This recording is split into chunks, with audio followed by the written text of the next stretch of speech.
Hare Krishna. Please accept my humble obeisances. All glories to Srila Prabhupada and Guru Maharaj. So we'll continue our discussion on Śrī Īśopaniṣad.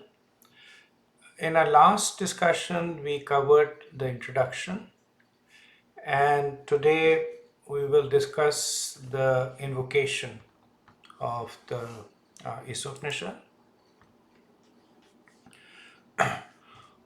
Om Purnamada Purnamidam Purnat Purnamudachyate Purnasya Purnamadaya Purnameva Vashishyate. The personality of Godhead is perfect and complete. And because he is completely perfect, all emanations from him, such as this phenomenal world, are perfectly equipped as complete wholes. Whatever is produced of the complete whole is also complete in itself. Because he is the complete whole, even though so many complete units emanate from him, he remains the complete balance. So the invocation is it's the auspicious speaking. The Īśopaniṣad actually begins from the next word. This is the famous Shanti mantra. So some points to note in the Īśopaniṣad, that firstly there is no mention of Krishna by name in Śrī Īśopaniṣad. And Srila Prabhupada also mentions it rarely, which is unusual for Prabhupada because as we see in Bhagavad Gita, he constantly brings our attention back to Krishna. But here Prabhupada giving deference to the mood of the Upanishad, where they are more addressing the philosophical aspect of the personality of Godhead rather than naming him.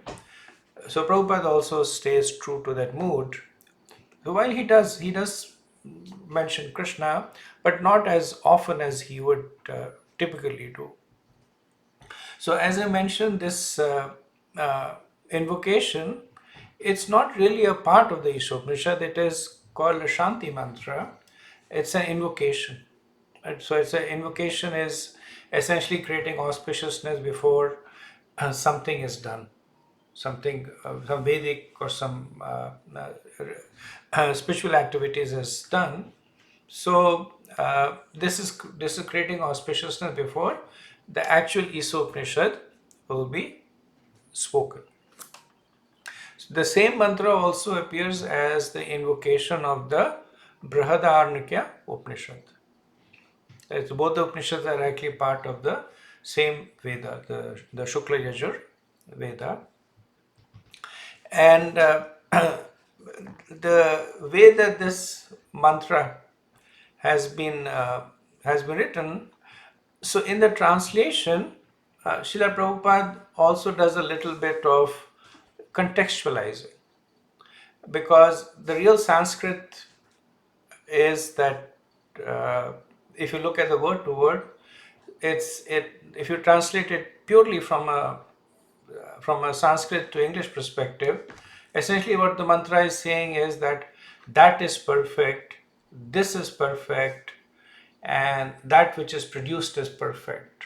So it's mostly talking about pronouns. And what Prabhupada does is that he contextualizes it and makes it easier for us to understand. But that's the nature of Upanishadic texts, that they tend to speak in a cryptic way, and it allows for the philosophers to derive several meanings. Does not mean that it is promoting mental speculation, the opposite of that, but it is meant to create discussions, debates, it is meant to look deeper into the philosophy. And that's why these mantras, they purposefully maintain a certain level of ambiguity. Okay, so moving on. In the mantra, we see that the adjective Purnam, it is qualifying four subjects. Three of them are pronouns. One is a proper noun. Right? So the first it is qualifying is Om Purnam. Right? So essentially, what it is saying that Krishna is complete.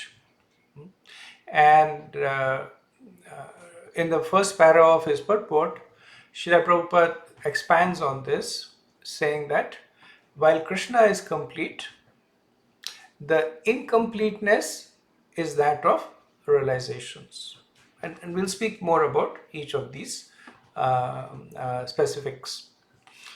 Then secondly is that. Other actually means that, and that points to the spiritual world or the spiritual processes. So it points to either bhakti or it points to the Vaikuntha, the spiritual world, right? So what it means is, Prabhupada in the 5th paragraph will talk about it, that the process of bhakti is perfect. Then idam means this, and this is the material world, right? So you can see how this contextualization is done, that this mantra is being chanted by somebody in the material world. So the material world is this world in which they are in. The spiritual world is that world that they want to go to, right? So that's how the context is established, right? So what does it mean that the material world is complete? It means that it is complete in providing the illusory sense gratification. So the jiva can be fully gratified by the illusions in the material world. And Srila Prabhupada talks about in the 2nd and the 4th paragraph of his purport. Then udachyate means emanations and refers to the jiva, the human form of life. So the human form of life is complete in the sense that it offers complete facility to engage in the service of the Lord. There is no incompleteness in the human form of life in terms of its ability to execute bhakti. And Prabhupada talks about it in the 3rd paragraph of his purport. Then the second two line, Purnasya Purnamadaya Purnameva Vashishyate, is the completeness of the completeness, which means that all these completenesses that have been talked about, they always remain. So from Krishna is coming so many expansions, which is his avatars, Lord Vishnu and Lord Balram. So despite all that expansions, Krishna remains complete. Then there are coming so many emanations. Right? So differences between expansions and emanations is Vishnu Tattva and Jiva Tattva. So there are so many jivas that are emanating. And despite that, the Lord remains complete. So even though the jivas are also complete, even though the material world is complete, even though the spiritual world is complete, and they're all coming from the original complete, which is Krishna, the fact that they're all coming does not impinge on the completeness of the Lord. So the incompleteness of the realization, this will speak a little bit more, but I wanted to summarize it here. Prabhupada notes that there are 3 levels of realizations. There is Sat, which is the realization of the eternity feature, and that is awarded to the Jnani. and it results in the Brahman realization. There is the Sat Chit, which is awarded to the yogi, and that results in the Paramatma realization. So like Sat is eternity, Chit means knowledge or cognizance or consciousness. And then finally the complete is Sat Chit Anand, which is eternity, knowledge and bliss, which is awarded to the devotee or the bhakta, and it results in the realization of the Bhagwan. So if somebody perceives the Bhagwan as Brahman, then the incompleteness is in the perceiver. It's not that the Lord becomes Brahman. Brahman is always there, dependent on the Lord, but depending on the advancement of the seeker, the different levels of realizations are there. And the scriptures will also talk about these levels of realizations. They are not in conflict with one another. The understanding is that they don't contradict one another. When the Upanishads speak about the Brahman, it does not mean they negate the presence of Bhagwan, but they are meant for Gyanis who are at that level of realization.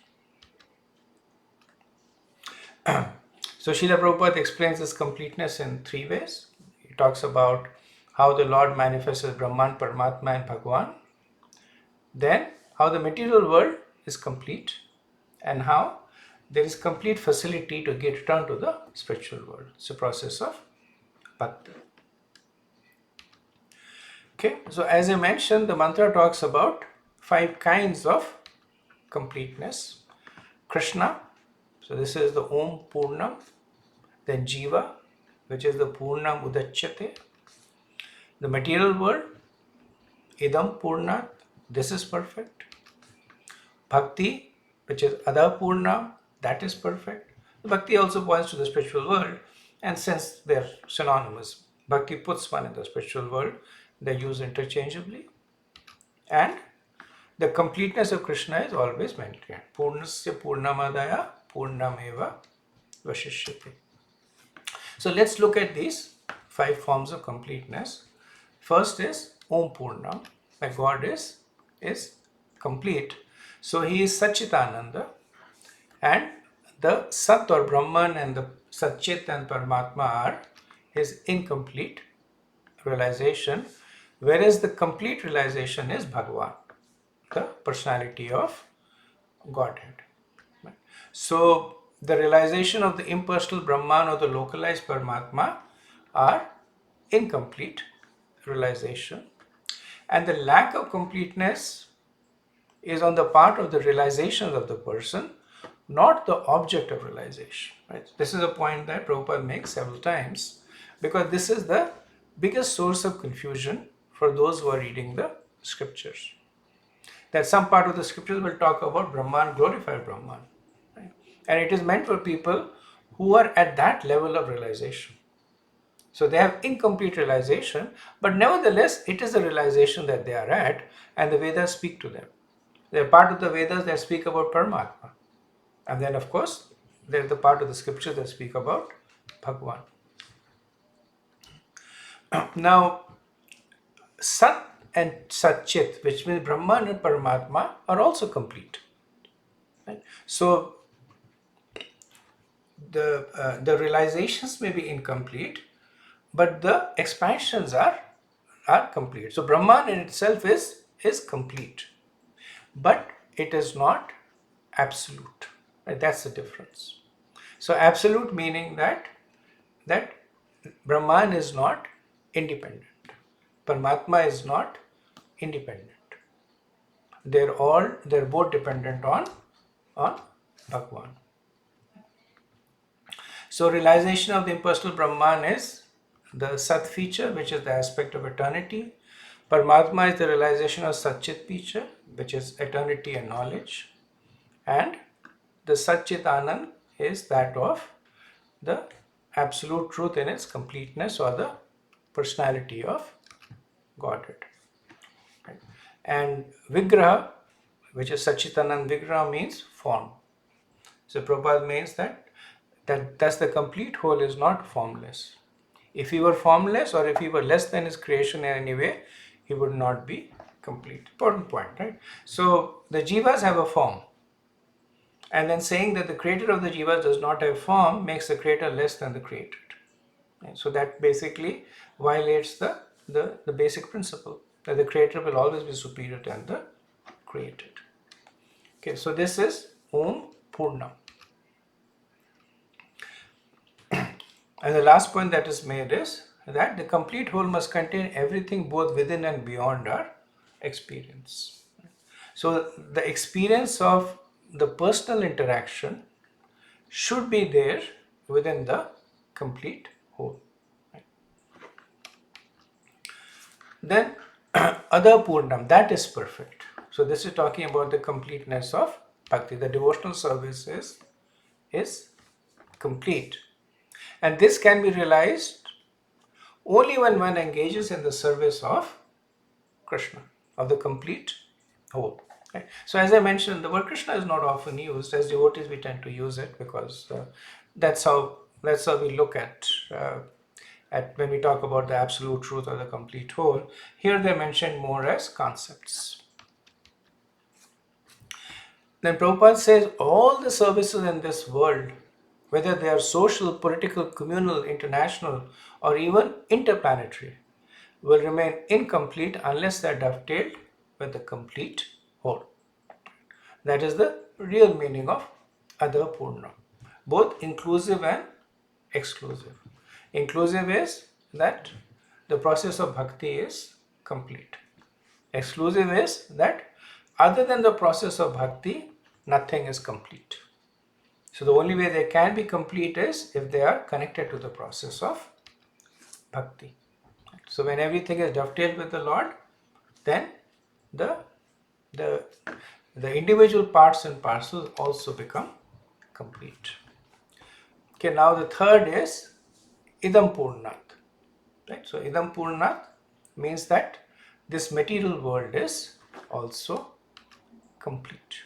Right? And this is something we can empirically observe, that the material world in itself has all the facilities to maintain itself. Right? And even though it is temporary, right? So there's a difference between permanency and completeness. So we see that the material world is created and then it is destroyed. So even though it is temporary, the temporary manifestation is complete. While it is existing in its completeness. Now, the teaching point that Prabhupada makes over here is that no other unit in the universe needs to make an extraneous effort to try to maintain the universe. So this goes against all the intense material endeavors that are being done to, so to speak, maintain the universe. And if we look around ourselves, there's all the efforts that are being done. There is the trying to clean the water, purify the air, and artificially grow more food. And Prabhupada will say this is like you are creating a contaminant and cleaning it imperfectly and then declaring it as a success. Real success is not even creating the contaminant. Why would you need to purify the water if you do not pollute it in the first place? Why do you need to purify the air if you are not going to put a lot of pollutants in it? But by itself, the air, the water, the food, everything is in perfect harmony. There's no need to maintain the universe. Actually, it's noted that in the earlier yugas,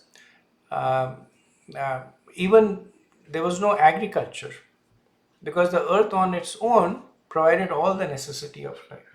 Only in the later yugas, Dwapar onwards, then this need for cultivating the land began there because of the mentality of the jivas and interfering with the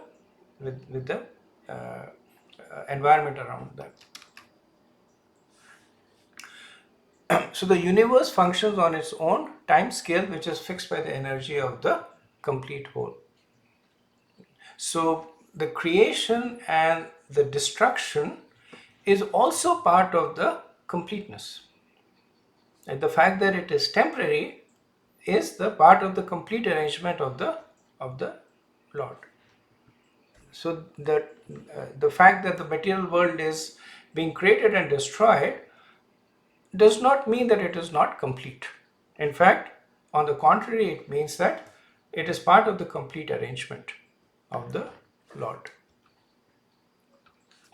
And even the illusory sense gratification in the material world is complete. That's why the jivas find it so difficult to go out of the material world. Right? So when it says complete, what it means that all the facilities to enjoy the senses are there in the material world. So we have 5 senses, and for each of the sense, for the tongue there is the sense of taste, for the skin there is the sense of touch. So for each of these senses, there is a sense object that is provided in the material world in order to complete that sense gratification.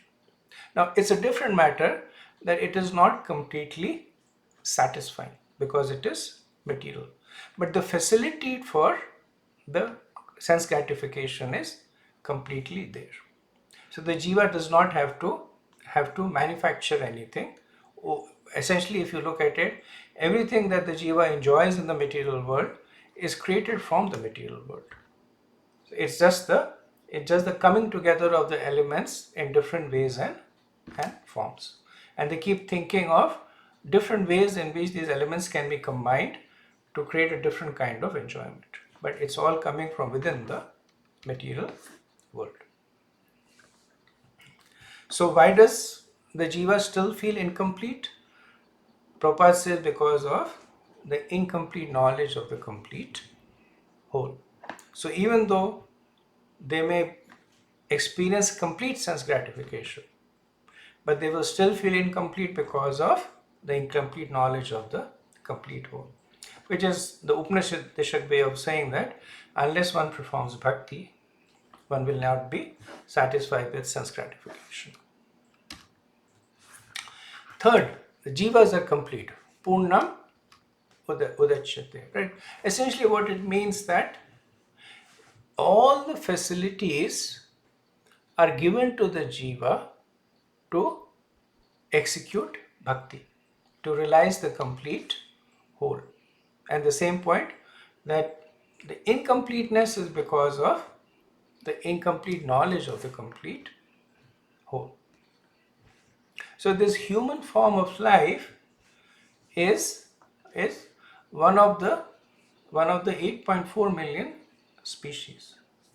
And in this form of life, all the facilities are given to experience the complete whole, which means all the facilities are given to execute bhakti. So in the previous modules, we did the nectar devotion, we saw the various angas of bhakti, Shravana, Kirtana, Smaran, Vandan. So all of them are the facilities to execute all the angas of bhakti. The chanting of the holy name, the hearing of the pastimes of the Lord, they're all given to the jiva in this human form of life. And the flip side of it is that if one does not use this complete facility, then that completeness is taken away. Right? So the analogy is that a person may be given a person may be given a machinery by which they can do 20 different things. But for whatever reason, the person only does 2 things. So next time around, the person gets a machinery that only does those 2 things. Similarly, in the human form of life, all the facilities are given to execute the angas of bhakti. But if the person simply uses it to do sense gratification, then in the next life, they will only get the facility to do sense gratification. So they will use the human form of life and get the form of a tree or an animal or a lower form, where only those facilities that they have used in their previous lives are given to them. Now on the flip side, if the person does use that facility, then that facility will be given over and over again. Right? So this is the verse that Krishna speaks in 2:40. Neha Vikrama Nashasti Pratvaya na Vidyate. Right? That the potency of bhakti is that even a little execution will give the assurance of repeated birth as at least in the human form of life. Then the completeness of the completeness, that this completeness is always maintained. That from the complete whole, there are so many incarnations coming, the jivas are coming, innumerable material worlds, innumerable spiritual worlds are coming, but Krishna always remains full. So this is his Achintya Shakti, his inconceivable potency, right? In a way, it is like what we call as infinity mathematics. That infinity minus infinity is infinity. Right? So one of Prabhupada's disciples once he went back to school and he was asked, he was working on his thesis, and then his thesis said 1 plus 1 is 1 and 1 minus 1 is 1. Right? And then he used actually this particular mantra to make that infinity minus infinity, which is considering 1 to be complete, 1 minus 1 is 1 and 1 plus 1 is 1. That anything coming going back into the infinity does not disturb its position. So the personal form of God is not diminished by his expansions or incarnations and emanations. So this also aligns with the Bhagavatam, the famous. This is the root verse of Bhagavatam. Etecham sakala pumsa Krishna astu Bhagwan Swayam. Right? That Krishna is Bhagwan Swayam. Right? So he is. All the other forms are partial. He is complete. And again, the partiality here does not mean they are partially complete. They are partial in the sense that they are not independent. They are dependent on Krishna. So that ends the invocation discussion. We'll speak a little bit about the flow and structure of Śrī Īśopaniṣad, and then from the next discussion we'll start on the mantras.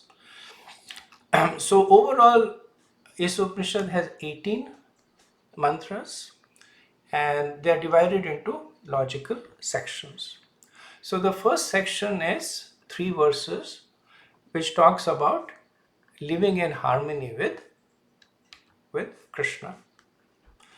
The second section, which has 5 verses, is the vision of the Mahabhagavat.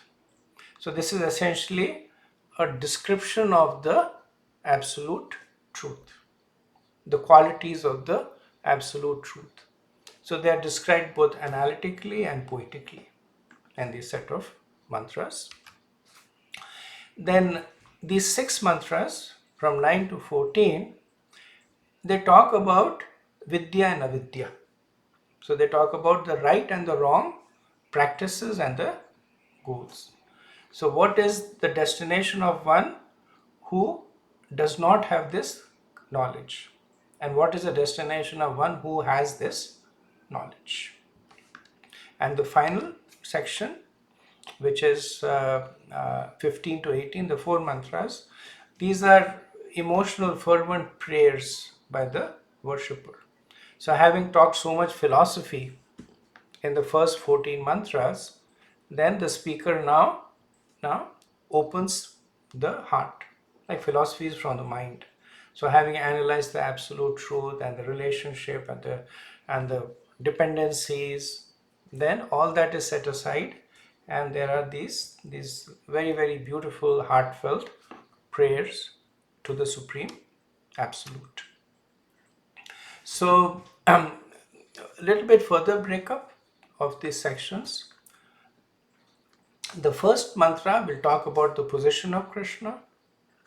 The second talks about the the execution of karma with Gyan, and third is the opposite of it, karma without Gyan. Right? So this is Sambandha Gyan, that understanding who Krishna is, the proper way of living with Krishna, which is with Gyan, and the improper way, which is executing karma without Gyan just for sense gratification.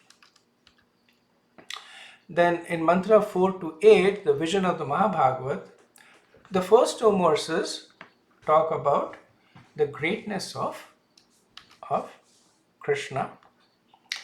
The 6th and 7th verse talks about his omnipresence, that how he is present everywhere.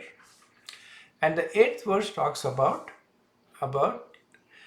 the quality of faultlessness, that how Krishna is pure and purifying, and the fact that these qualities are only available for access to the devotees.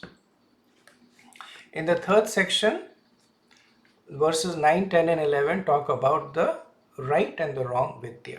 It essentially talks about vidya and avidya, knowledge that takes you in the right direction and so-called knowledge that will take you in the wrong direction. And the next set of verses will talk about the right and wrong upasana, that what do people who have the right knowledge worship, and what do people who have the wrong knowledge worship. And the last set of verses talk about how Krishna is the only means of liberation. Right? So this brings us to the end of the invocation. Next discussion we will do mantra 1. Thank you so much. Hare Krishna. All glories to Srila Prabhupada.